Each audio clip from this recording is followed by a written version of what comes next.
Shalom, frères et sœurs, dans le Seigneur. C'est encore votre serviteur, le prophète Larsen Daboussou, de l'ambassade des miracles à Malabo, membre de l'église de la communauté apostolique et prophétique pour le réveil des nations, que dirige mon père spirituel, l'apôtre Théodore Capou. Je viens vers vous dans cette série, la pensée de Dieu pour toi. Nous allons prier. Père, je te rends grâce parce que tu m'as choisi, ton humble serviteur, afin que ta parole soit prêchée aux nations, afin qu'en ce temps de confinement, ce temps difficile, le coronavirus est en train d'écraser la planète, que quelqu'un puisse recevoir une parole de foi et bâtir sa vie pour être meilleur. Dans le nom de Jésus, utilise-moi.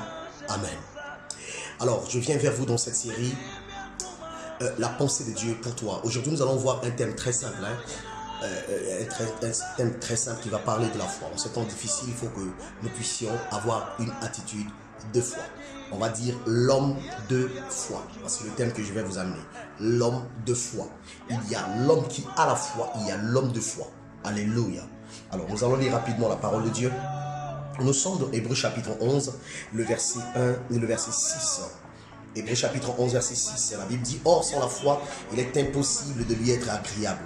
Car il faut que celui qui s'approche de Dieu croit que Dieu existe et qu'il est le rémunérateur de ceux qui le cherchent. Alléluia. Pendant ces temps difficiles, quelle est la pensée de Dieu pour nous? Dieu a une pensée pour nous. Je vais d'abord rapidement vous ramener dans Jérémie chapitre 29, le verset 11. La Bible dit: car je connais la pensée. Ça, c'est la version d'Arby, naturellement. Car je connais la pensée que j'ai formée pour vous. La version 8 secondes dit: car je connais le projet que j'ai pour vous. Pour chaque être humain, pour chaque individu sur la terre, Dieu a le projet. Et le projet de Dieu ne se manifeste pas pour quelqu'un qui est mort. Le projet de Dieu, naturellement, c'est pour quelqu'un qui vit. C'est pourquoi là où tu es, j'aimerais te dire, si tu as encore le souffle de vie, que si tu es encore sur tes deux pieds en train de me regarder, Dieu a un projet pour toi. Il a un plan pour toi. Quand on parle de projet, on parle de plan. Et dans cette série, moi, je parle de plan. Dieu a un plan pour toi. Le plan de Dieu pour toi, c'est que tu ne puisses pas mourir maintenant. Donc, pendant ce temps difficile où le coronavirus est en train de s'abattre sur la terre, qu'est-ce que Dieu veut envoyer à la terre? Quel est le plan de Dieu pour la terre? Dieu a un plan pour la terre quand il a envoyé le coronavirus. Le coronavirus, c'est vrai, c'est un esprit qui est derrière, mais Dieu l'a permis. Il faut que je vous le dise la vérité.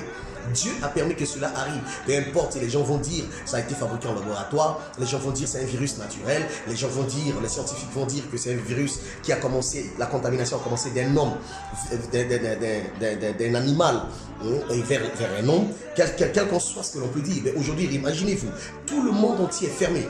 Un virus qui se transmet par juste un contact d'homme à homme. De quelques mètres, le virus peut voler dans l'air. Par un simple crachat, par un simple tousse, le virus atteint les gens. J'ai une bonne nouvelle pour toi. Dieu a un plan pour toi. Alors, la bonne nouvelle du plan de Dieu pour nous, c'est quoi? La Bible dit: car il faut que celui qui s'approche de Dieu croit que Dieu existe et qu'il est le rémunérateur de ceux qui le craignent. Dieu est le rémunérateur. Il faut que tu crois. Ta foi doit t'amener à croire que Dieu existe. J'aimerais te dire, si tu ne crois pas que Dieu existe, pendant ce temps de quarantaine, tu es obligé de croire que Dieu existe. Il y a des hommes et des femmes qui aujourd'hui n'arrivent pas à croire que Dieu existe. Chers amis, ils sont obligés de croire. Les médecins ont jeté les gants. Ils ne savent quoi faire. Des théories par-ci, par-là. Celui-là a trouvé le médicament, celui-là n'a pas trouvé le médicament. Je peux te dire, j'ai un médicament à te donner. C'est ta foi. Il faut croire que Dieu existe. Dieu veut imposer la croyance à la terre. Des hommes et des femmes puissants doivent donner leur vie à Christ. Ne nous soyons pas bornés dans nos interprétations, dans notre intellectualisme. Soyons humbles pour accepter. Donnons notre vie au Seigneur Jésus. Parce qu'il existe. Dieu veut ta foi. Il est le consommateur de la foi. La dernière fois, je vous ai partagé que Dieu est le consommateur de notre foi. Aujourd'hui, je vous parle que Dieu est le rémunérateur de ceux qui croient en lui. Donc ta foi va te payer. Je lève ma main et je prie. Toi qui as la foi qui est en train de me suivre, tu ne vas pas mourir comme tout le monde. Ta foi va te sauver. Ta foi va te délivrer. Tu ne vas pas mourir de cette maladie. Quel qu'en soit le problème que tu as, quel qu'en soit la contamination autour de toi, tu es protégé parce que l'homme de foi, il ne vit pas comme un homme qui a la foi. Il y a des gens qui ont chacun a la foi dans son Dieu. Il y a des gens qui ont la foi dans leurs âmes, des gens qui ont la foi dans leurs fétiches. Mais aujourd'hui, même les féticheurs sont en train de fuir et sont en quarantaine. Même les magiciens sont en train de fuir et sont en quarantaine, ils sont peut-être confinés. Le monde entier est bloqué. Dieu a arrêté l'horloge. C'est pour vous interpeller. Chers amis, l'homme qui a la foi. Paul dit ici aux Hébreux, or, sans la foi, il est impossible de lui être agréable. Je prie pour toi, que tu sois agréable à Dieu dans ce temps de confinement. Et que ta foi, même si pendant ce temps de confinement, tu n'as pas de provision, que ta foi pourvoie tes besoins. De la même manière que Élie a été approvisionné par un corbeau. Je déclare et prophétise que tu ne manqueras de rien.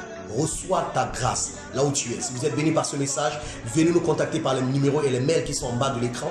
Nous serons là toujours pour répondre à vos questions. Demeurez bénis en Christ. C'est ici votre serviteur, le prophète Larsen Daboussou de l'ambassade des miracles. Je prie pour vous et que Dieu vous garde.